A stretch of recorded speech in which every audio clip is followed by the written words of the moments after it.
1970s will also see a fifth Great Awakening. We've traced these throughout our history class, and now we're going to have another one. Organized religion had declined really up through the 60s and had begun to go on decline sometime before that. But in the 1970s, it's going to come back like organized religion always has historically.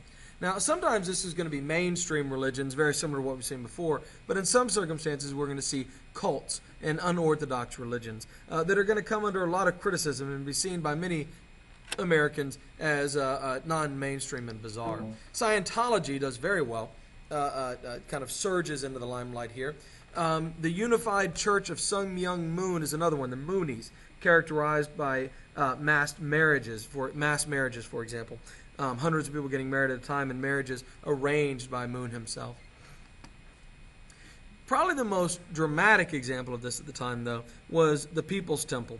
The People's Temple is a church established in California in the and throughout the 1970s. It's very controversial. People who join it stop talking to anybody outside of it and tend to give all of their worldly possessions to the church and to its charismatic leader, Jim Jones. When investigations began to be launched into the church over tax issues and people who've kind of disappeared into the church, Jones announces to his followers that they will be moving to a new temple in Guyana in South America. And they do so. In 1978, a U.S. congressman from California flies down to investigate reports of people from California who've essentially disappeared down there. During his inspection of the site, or actually when he's trying to leave it, he and his delegation will be attacked. 11 people will be shot. The congressman, as well as staffers and reporters with him, will be killed. Jones, evidently realizing that this is going to bring even more heat down upon him, will order his followers to drink cyanide-laced Flavor Aid drink. More than 900 of his followers will die. It's difficult to say they committed suicide. It's not clear how many of them really understood what was going on, particularly since a great many of them were small children. Of course, we also have more traditional forms of religion here in America that really begin to surge to prominence at this time. Evangelism becomes a major movement. Evangelism isn't new or anything, but it's dramatically going to grow in popularity during this time. Evangelism is based on the idea of being born again and then spreading the good news of your religious rebirth in the name of Jesus. There is a sense in evangelism of a direct communication with Jesus. And it will become probably the dominant form of American Christianity throughout the 70s and then the following decades. The seeds of this have been laid back in the 1950s by charismatic ministers such as Billy Graham and Oral Roberts, who was actually a Pentecostal. And by the late 1970s, there's more than 70 million Americans who refer to themselves as evangelicals. They become politically organized and assertive, demanding policy changes in line with their religious understanding of the world. Newspapers, magazines, television, and radio programs all sprout out of this movement to spread this message. Then they begin to found schools, not only private schools for elementary and high school level, but universities like Oral Roberts University or Regents University or Bob Jones University. And, of course, a massive homeschooling movement. The idea being that the public schools are teaching the children things that we don't want to know, that we don't want them to know. Jimmy Carter is an evangelical Christian, as well as Bill Clinton and George W. Bush. So three of our recent presidents have claimed membership in this movement.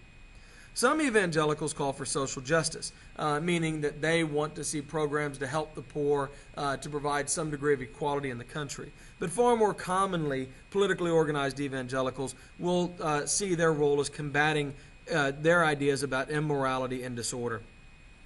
This will be things like denying rights to homosexuals who they see as an affront to God, or attacking a woman's right to get an abortion.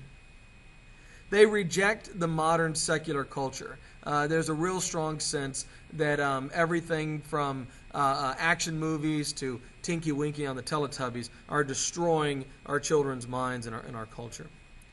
They are threatened by feminism, the Supreme Court rulings removing religion from the schools, and most importantly, probably, in their minds anyway, the Roe v. Wade 1973 Supreme Court decision that gave women the right to have an abortion.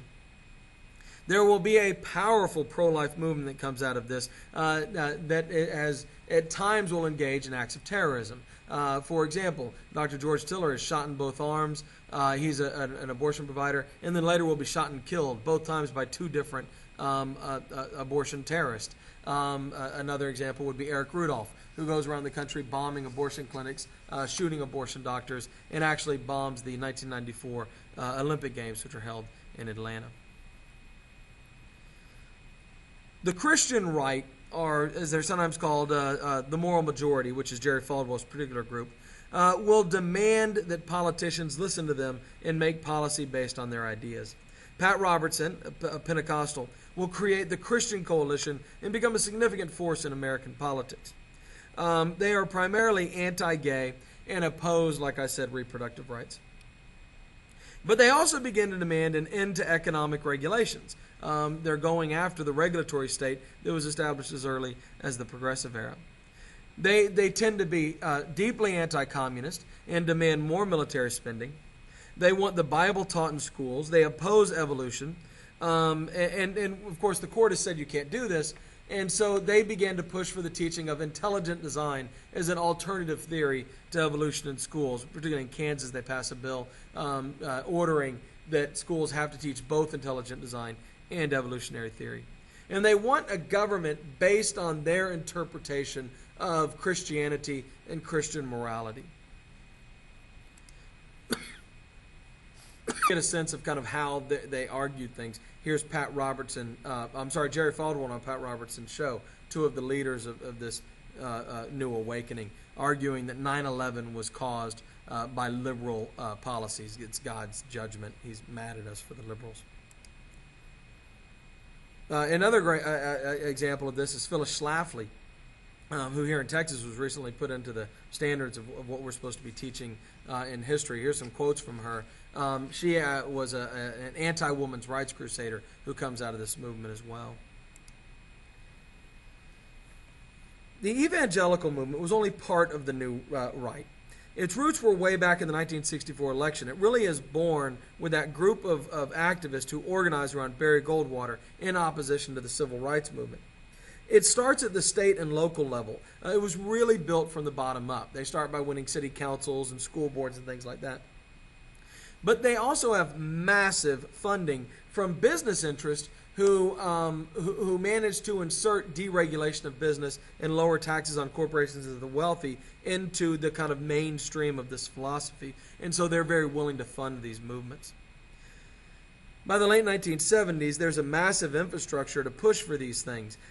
Think tanks, lobbyists, consultants, foundations, and scholarly centers. Places like the Heritage Foundation, the Cato Institute, and the American Enterprise Institute. In the early days, their primary method is mass mailings. They get mailing lists of people who agree with them politically, and then they directly mail them all kinds of flyers with different kind of scare tactics about what will happen if the Republicans don't win the next election. And this is very effective at bringing in a lot of money. Of course, they have a lot of corporate money on their side because corporations tend to support lower taxes on the wealthy and the corporations and deregulation of business. And then finally, they create a conservative talk empire. It really starts with Rush Limbaugh, who gets a radio show on his dad's radio station in Kansas City and kind of espouses these conservative ideas and becomes it gets syndicated all over the country and becomes a major figure in the country as a talking head. And eventually, the Fox network will open up their own news channel, which presents this conservative point of view and really caters to conservatives and Republicans.